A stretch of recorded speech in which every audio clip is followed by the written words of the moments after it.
Hello दोस्तों, आज मैं आप लोग को श्री विश्वनाथ ज्योतिर्लिंग की कथा सुनाने जा रही हूँ। श्री विश्वनाथ ज्योतिर्लिंग। यह ज्योतिर्लिंग उत्तर भारत की प्रसिद्ध नगरी काशी में स्थित है। इस नगरी का प्रलय काल में भी लोप नहीं होता। उस समय भगवान अपनी वास भूमि इस पवित्र नगरी को अपने त्रिशूल पर धारण कर लेते हैं और सृष्टि काल आने पर पुनः यथा स्थान रख देते हैं। सृष्टि की आदि स्थली भी इस नगरी को बताया जाता है। भगवान विष्णु ने इसी स्थान पर सृष्टि कामना से तपस्या करके भगवान शंकर को प्रसन्न किया था। अगस्त्य मुनि ने भी इसी स्थान पर अपनी तपस्या द्वारा भगवान शिव को संतुष्ट किया था। इस पवित्र नगरी की महिमा ऐसी है कि यहाँ जो भी प्राणी अपने प्राण त्याग करता है उसे मोक्ष की प्राप्ति होती है। भगवान शंकर उसके कान में तारक मंत्र का उपदेश करते हैं। इस मंत्र के प्रभाव से पापी प्राणी भी सहज ही भवसागर की बाधाओं से पार हो जाते हैं।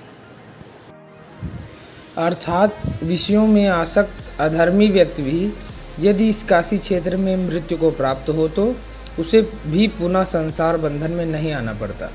मत्स्य पुराण में इस नगरी का महत्व बताते हुए कहा गया है, जब ध्यान और ज्ञान रहित तथा दुखों से पीड़ित मनुष्यों के लिए काशी ही एकमात्र परम गति है।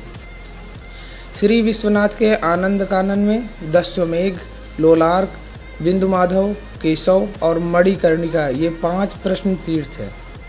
इसी से इसे अविमुक्त क्षेत्र कहा जाता है। इस परम पवित्र नगरी के उत्तर की तरफ ओमकार खंड, दक्षिण में केदार खंड और बीच में विश्वेश्वर खंड है। प्रसिद्ध विश्वनाथ ज्योतिर्लिंग इसी खंड में स्थित है। पुराणों में इसे ज्योतिर्लिंग के संबंध में यह कथा दी गई है, भगवान शंकर पार्वती जी से विवाह करके कैलाश पर्वत रह रहे थे, लेकिन वहाँ पिता के घर में ही विवाहित जीवन बिताना पार्वती जी को अच्छा ना लगता था। एक दिन उन्होंने भगवान शिव से कहा, आप मुझे अपने घर ले चलिए, यहाँ रहना मुझे अच्छा नहीं लगता।